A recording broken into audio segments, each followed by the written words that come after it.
Hello everyone. Today we're going to be talking about chapter 6 of our book, Digital Image Processing, 4th edition. And that's our lecture 5 about color image processing.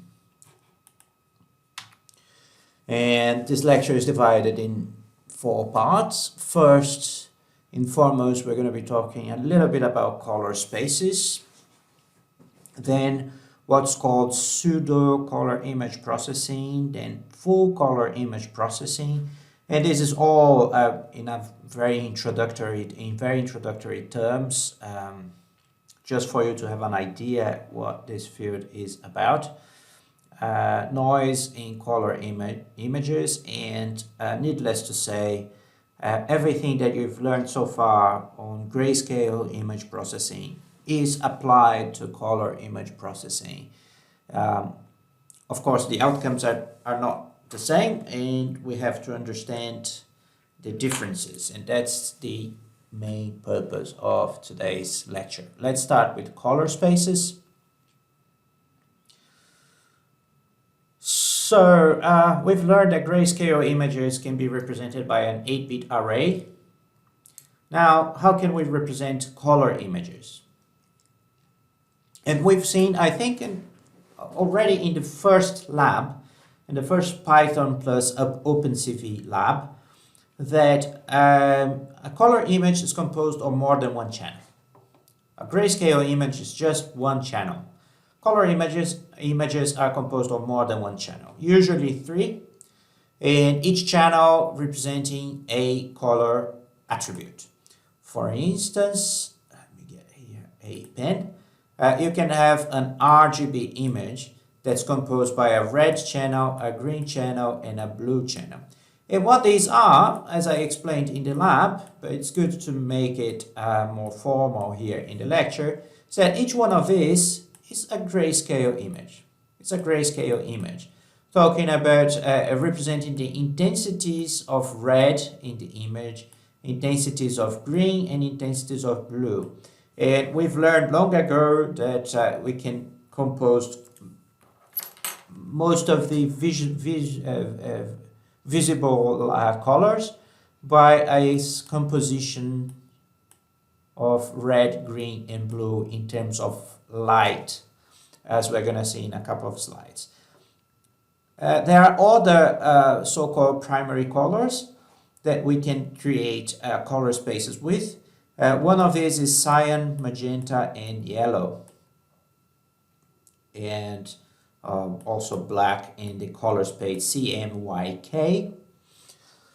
Well, you know, if RGB has 1, 2, 3 colors, the color space of CMYK has 1, 2, 3, 4 channels.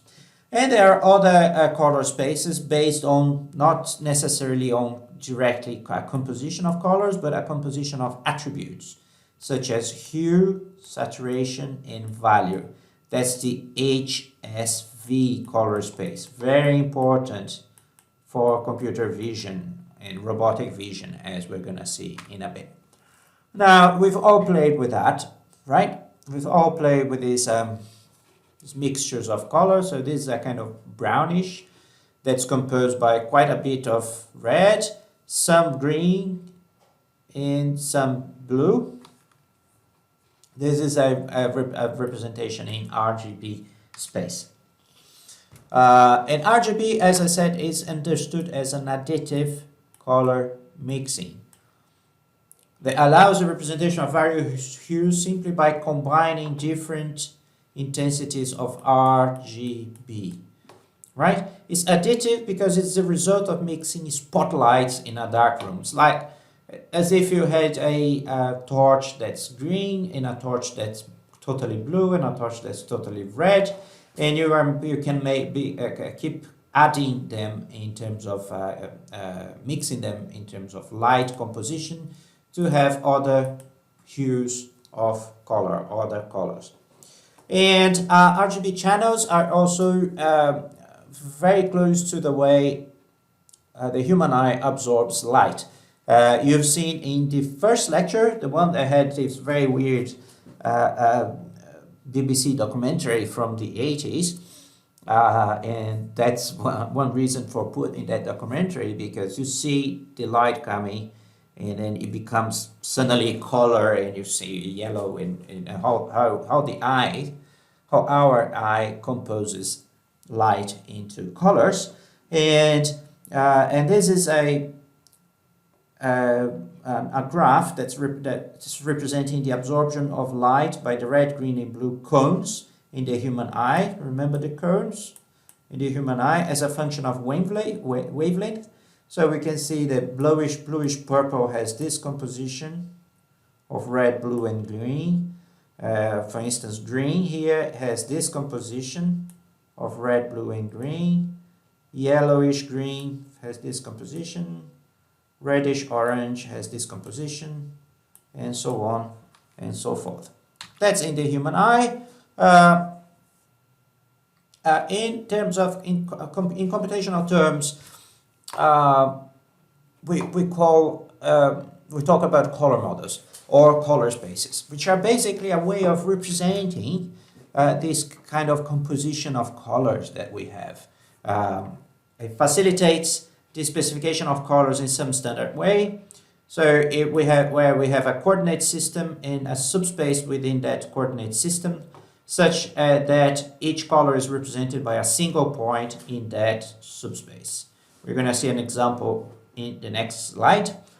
The purpose of a color model is twofold. First is a hardware. So color monitors are usually RGB. They're usually based on RGB. Unfortunately, we're not seeing face-to-face in these lectures, but try that. You're watching me, but fortunately, you're seeing me through a screen. So get a little bit of water and throw on your computer screen. Have ever done that? And look at the droplets of water on your computer screen. You're going to be seeing pixels of your computer screen. And you see that each pixel, well, you won't see, I'm a bit of a boring guy. I use mainly white and black. But do that in once you're watching some film, a YouTube video of some sort. Look at the droplets of water, and you're going to see the pixels of the image, and you're going to see that the pixels are changing RGB, changing intensities of red, blue, and green. And also color spaces used in printers are CMY, that's cyan, magenta, and yellow. Or the other purpose of a color model is an application, such as creating color graphics for animation, so you know exactly what color or what composition of color you're going to use to depict a certain character or to depict a certain scene. Or in computer vision, so for instance, the HSV, as I said, is very important for computer vision because it decouples the color and grayscale information in an image, so that you can use the grayscale techniques we've learned so far on one channel only. That's the value channel. The value represents more or less the intensity, whereas you keep the hue and the saturation as they are. Then everything that we've learned so far can be applied on the channel V, facilitating the calculations and getting very good results that we're probably going to be doing in the lab. So let's go back to the RGB, the most common color space that you see normally. The RGB color model, each color appears in its primary spectral components of red, green, and blue based on a Cartesian coordinate system. So based on a Cartesian coordinate system. What the RGB model is defining is a cube, is a color cube with three corners, primary three corners. You can have red, blue, and green. That's defining your RGB. So any point inside of this cube is going to be one color, one distinct color. That any point here inside is going to be representing a combination of red. Oh, sorry. Let me clear this. Get a point here will be a combination of blue, of green, and of red, right? That's how we depict it. Here, okay?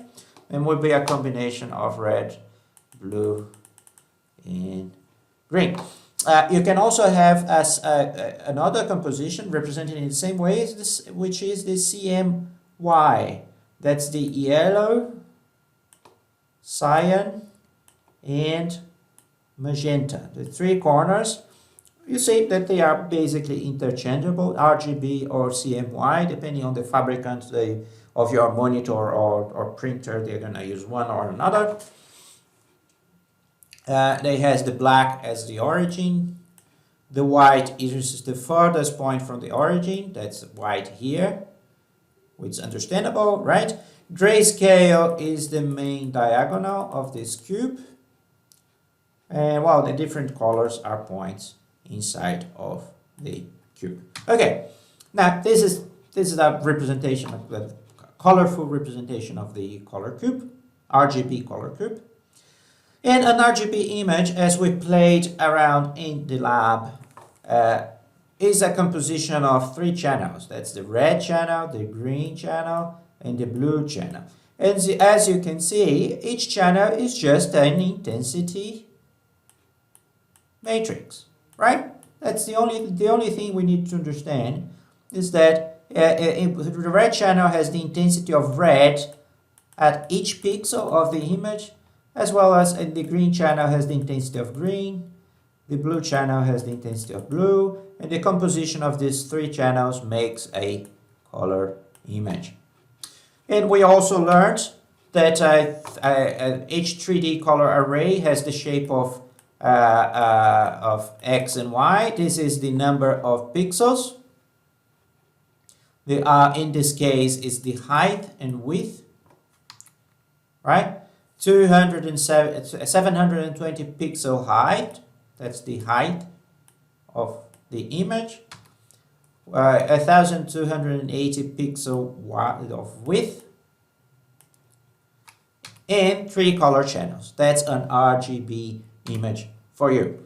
A few definitions. We are going to see loads of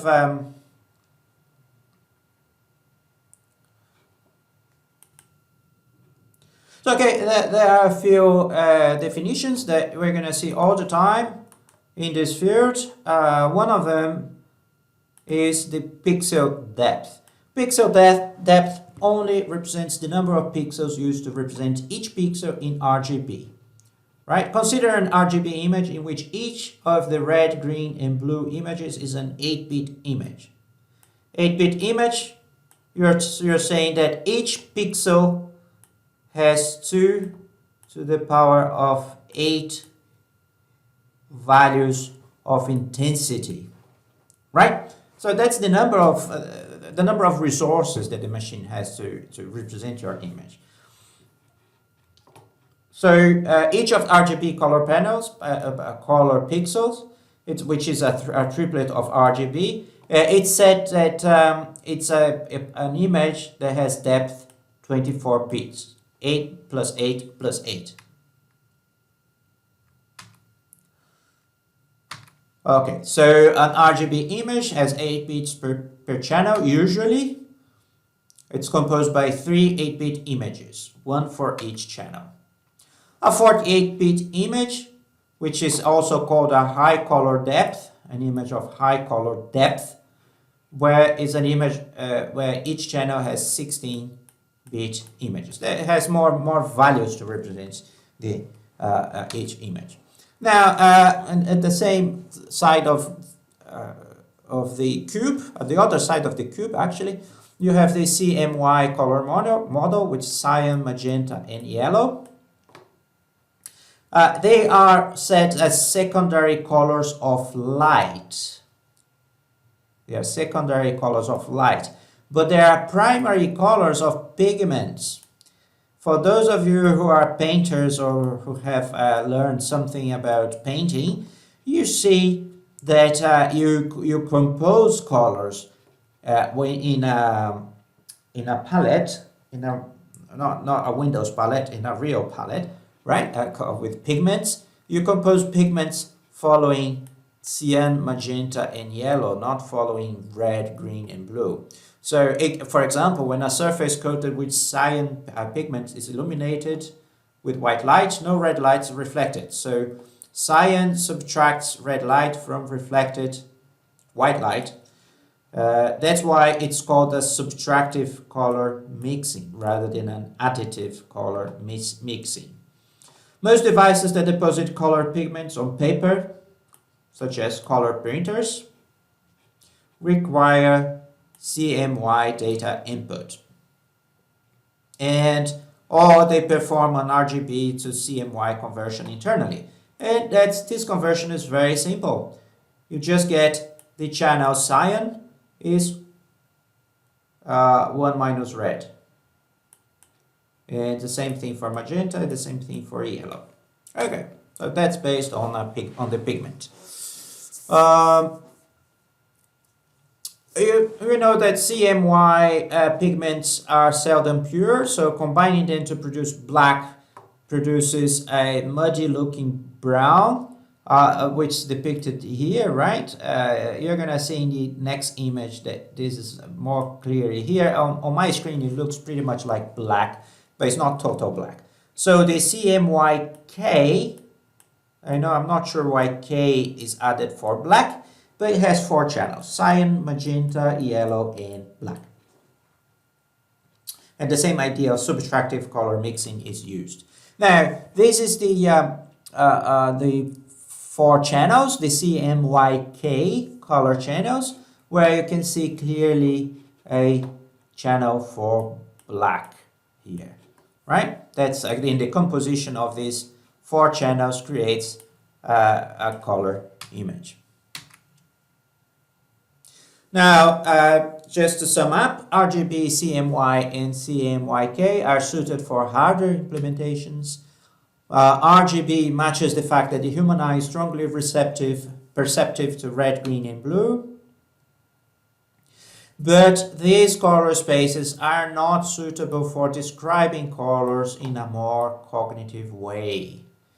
We never say, oh, I want a jacket that has 20% of red, 10% of blue, and 90% of green. Right? We use instead another way of representing or talking about colors, which is the hue, using hue, saturation, and brightness. So, for instance, I wouldn't say I want a partially red, partially blue, or partially green Camaro. I would say that I want a dark blue, shiny Camaro, right? So hue, let me get rid of these colors. So hue is a color attribute that describes a pure color. Saturation gives a measure of the degree to which a pure color is diluted in light. And brightness represents the intensity or value, and that's the shape of the HSV color model, where you have the hue here representing as a section of a cone. That's known as the HSV cone, whereas the radius of each one of these sections is representing the saturation. So you can see that closer to the center, each color is less saturated, where you see they become kind of pale, whereas closer to the edge, to the borders, it's pretty much saturated. Each color is pretty much saturated, so meaning that they are at the maximum of the intensity to represent that color. Whereas the value represents a degree of brightness or degree of light, and the value is represented, well, they place the value, this is from MathWords. I don't like this representation, but that was the best that I could find. they place the value as this error here, whereas they should have put the value here, right? The value is the main axis of this cone, of this HSV cone. As we mentioned before, the advantage of HSV is that it decouples the intensity component from the color carrying information, which is hue and saturation, right? So it has three channels: hue, saturation, and value. And as I said, it has a conical coordinate representation. Very useful for various computer vision applications, such that because it separates the image intensity value from the color. So if you want to apply a histogram equalization on a color image, you only have to do it on the intensity component, on V. So you don't need to apply on a three-dimensional array. You just need to apply to a bidimensional array representing the value of each pixel in your image. So you leave H and S alone, so you don't deal with two channels. It's much faster and much neater because you don't have an interference from one channel to another that we're gonna see. You're gonna see in the lab if we do image processing on color image. So separating color components from intensity has a somewhat robustness to lighting changes, or removing shadows. And it's a simple arithmetic to transform an RGB to an HSV space. You just have to create a maximum. Of course, you have to normalize your RGB to the depth of image that you want your HSV space to have. Define the maximum and minimum, and it's just a calculation. What this calculation is doing, it is simply transforming a coordinate and the RGB cube.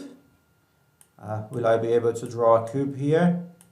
Yeah, pretty much. You got the idea. So the RGB cube, each point here, how it is represented on a cone, on an HSV cone. That's what this calculation is doing. Just simple arithmetics. You can see the derivation well, anywhere in the internet. I think the book does these calculations as well.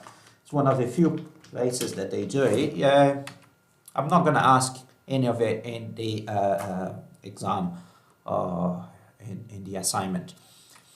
There is another. Well, there are hundreds of other color spaces. I'll just cite a few here, a few of them here, just so that you are aware that there is more to it than what meets the eye. So HSI, it's similar to HSV, but you calculate it differently. Intensity is calculated as an arithmetic average of the values of RGB, whereas the value here is the maximum, calculated the maximum of RGB of each one of these components. Which one is better depends on your application, depends on what you want to do. Oh, there is a HSL, SL represented for lightness, and the difference is that lightness is a harmonic average and not an arithmetic average. There's a whole bunch of other stuff. But you have an idea. So now you know that the only thing that we have to deal with are matrices. And depending on what sort of information you put in these matrices and how you compose them, you have a distinct color space. And some of them are useful for a number of applications. Some others are useful for other applications. And depending on what you are developing, you may want to develop some part of your image processing or computer vision algorithms on an RGB space, transform it to HSV, do some other manipulations on the HSV space, move back to RGB and do whatever. That's what guides you is your choice. Your choice as a vision scientist now. Now you are a computer vision scientist or a computer vision application developer. This is a bit of a comparison between the way these color spaces are representing an image. It's a very delicious image of a cup of coffee and some strawberries. So you have cyan, magenta, yellow, and black. And this you have a representation of cyan, magenta, and yellow. This is RGB. And this is HSV. Again, just a composition of matrices.